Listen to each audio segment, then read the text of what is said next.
রমাদান বিদায় নিয়েছে, কিন্তু মুমিনের ইবাদত তো কখনোই শেষ হয় না। ঈদের আনন্দের রেশ কাটতে না কাটতেই আমাদের সামনে এসেছে এক বিশাল সুযোগ, শাওয়াল মাসের 6টি রোজা।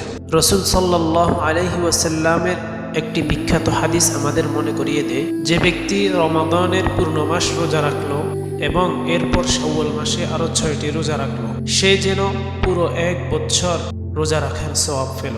সহিহ মুসলিম।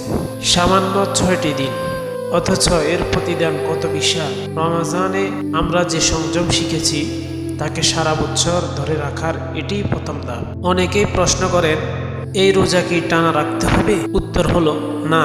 আপনি চাইলে টানা 6 দিন রাখতে পারেন, অথবা পুরো শাওয়াল মাস জুড়ে ভেঙ্গে ভেঙ্গে আপনার সুবিধা মতো রাখতে পারেন। তবে যাদের রমজানের রোজা কাজা আছে তারা আগে কাজাগুলো আদায় করে নেওয়া উত্তম।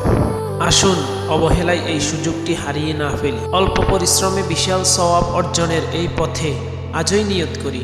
আল্লাহ আমাদের সবার ইবাদত কবুল করুন। আমিন।